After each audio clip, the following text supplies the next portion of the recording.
40총선 사전투표일이 하루 앞으로 다가온 가운데 여야는 각자 지지층을 상대로 투표 동료에 집중하고 있습니다. 오늘도 여야 취재하고 있는 YTN 정치부 기자들이 국회 특별 스튜디오에서 총선 관련 소식 전해드립니다. 국회 박광렬, 김경수 기자 나와주시죠. 네, 여기는 국회 YTN 특별 스튜디오입니다. 이 총선 본투표는 이제 6일 남았고 사전투표는 내일부터 이틀 동안 진행되죠. 그만큼 여야 선거전도 치열한 상황인데요. 오늘도 총선 주요 이슈와 쟁점을 키워드로 풀어보는 시간을 갖도록 하겠습니다.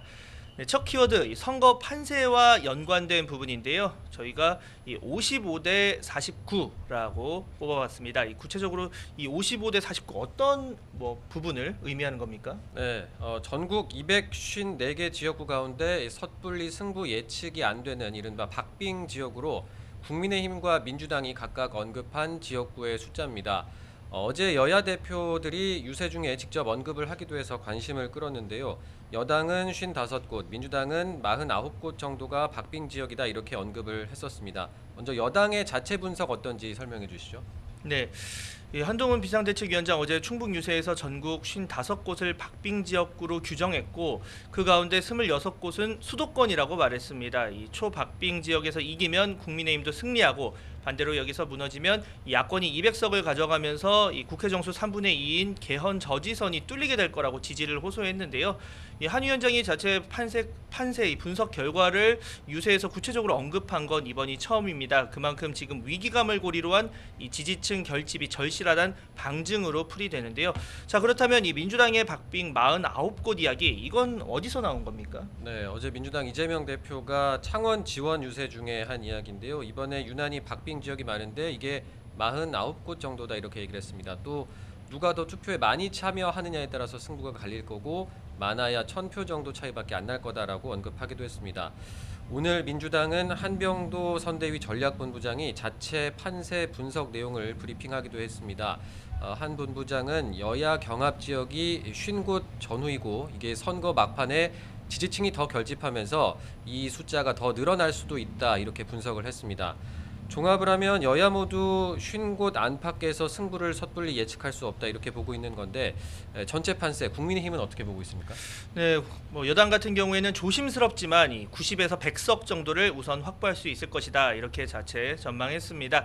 이종섭 전 호주 대사 출국 논란 등을 악재로 한때 80석대 초반 관측까지 나왔는데 민심이 바닥을 찍고 회복세를 보이는 것이란 자체 판단인데요. 민주당은 이에 비해서 그러니까 국민의힘보다는 상대적으로 좀 낙관적으로 현재 상황을 보고 있는 분위기죠. 네, 그렇습니다. 민주당은 최소 110곳 이상에서 우세하다 이렇게 보고 있습니다. 한병도 전략본부장은 최근 민주당이 상승 국면을 맞고 있는 건 사실이다 이렇게 얘기를 하기도 했습니다. 다만 국민의힘이 지지층을 상대로 위기를 강조하면서 투표 참여를 독려하고 있다며 경계하는 모습을 보이기도 했습니다. 다만 고물가 상황 등으로 국민이 이번 선거를 정권 심판 선거로 규정하고 있다면서 그런 전략이 잘 먹히지 않을 거다 이렇게 설명하기도 했습니다. 오늘부터는 여론조사 공표가 금지됩니다. 이른바 블랙아웃 기간이라고 불리는데 이 선거일이 임박해서 발표되는 각종 여론조사 결과가 투표에 영향을 미치는 걸 막자는 취지입니다. 다만 금지 기간 전에 조사했다는 사실을 명시해서 보도하는 건 허용이 되는데요.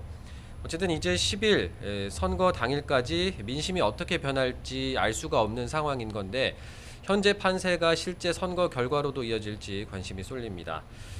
다음 키워드는 총선 전반전 D-1으로 저희가 정해봤는데요. 어떤 내용이죠?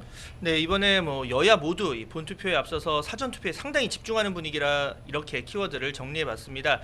내일부터 이틀 동안 말씀한 대로 이 사전투표가 진행이 되는데요. 오전 6시부터 오후 6시까지 전국 읍면동에 설치된 3,565곳의 사전투표소에서 할 수 있습니다. 이 선관위 홈페이지 들어가면 확인을 하실 수 있겠고요. 자, 신분증 있으면 주소지와 관계없이 전국 어디서나 투표가 가능합니다. 이 국민의힘 한동훈 비대위원장 오늘 오전 기자회견을 열어서 찍으면 대한민국이 승리한다며 사전투표 참여를 적극 독려했습니다.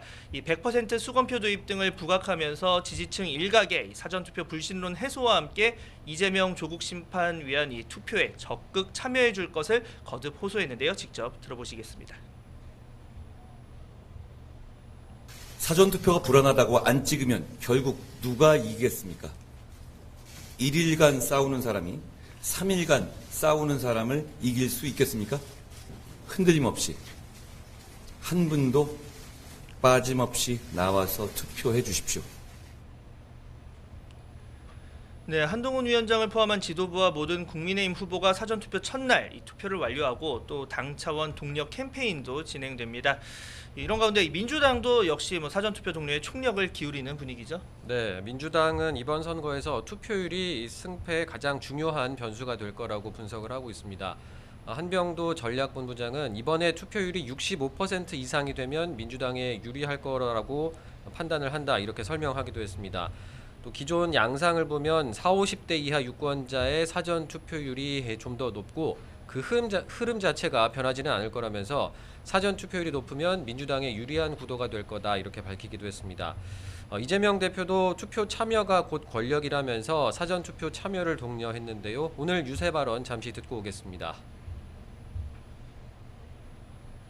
내일 모레 사전투표 꼭 참여하시고 남은 시간은 우리 국민들께서 주권을 포기하지 않으시도록 투표가 곧 내 인생이라는 것을 함께 외쳐주시기 바랍니다. 이재명 대표는 내일 대전에서 연구개발 예산 삭감에 항의하는 카이스트 재학생들과 함께 사전투표를 할 예정입니다. 대전을 투표 장소로 고른 건 충청 지역이 민심의 잣대인 만큼 중원을 공략해서 총선 승리를 완성하겠다는 취지라고 민주당은 설명하고 있습니다.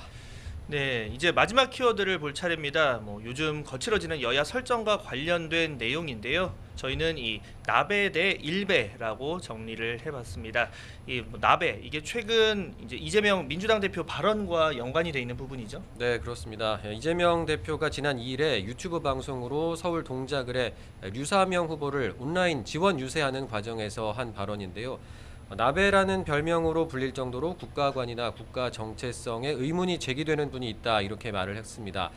이게 류사명 후보 경쟁자인 국민의힘 나경원 후보를 겨냥한 건데 나배는 나경원 후보 이름과 아베 전 일본 총리에서 한 글자씩 따서 만든 말이기도 합니다.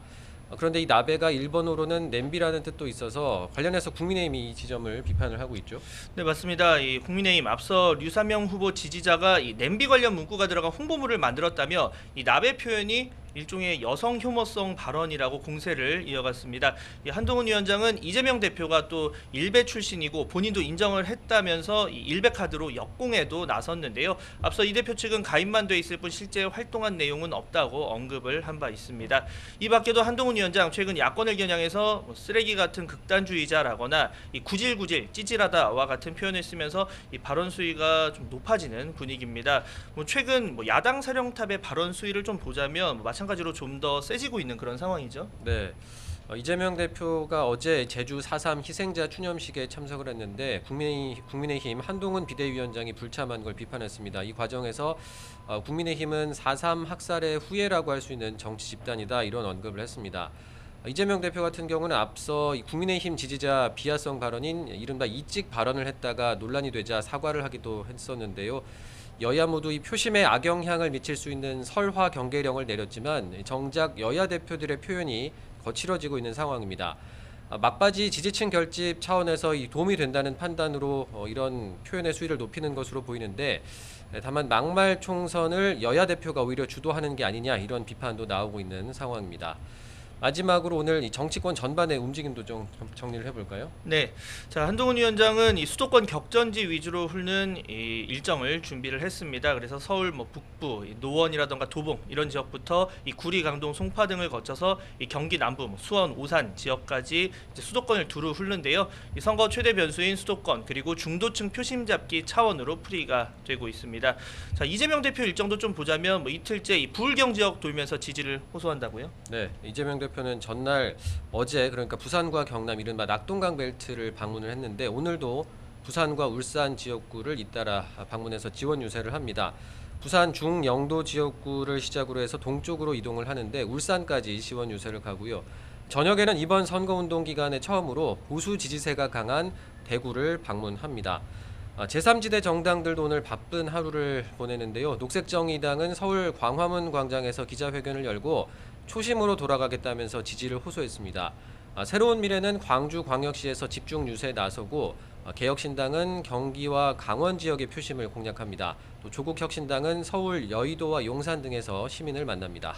네, 이 사전투표 D-1 이 전날인 만큼 여야가 집중 유세에 나서고 또 화력이 집중될 것으로 보이는데요. 저희는 2시간 뒤에 다시 관련 소식을 정리해드리도록 하겠습니다. 지금까지 국회 YTN 특별 스튜디오에서 전해드렸습니다.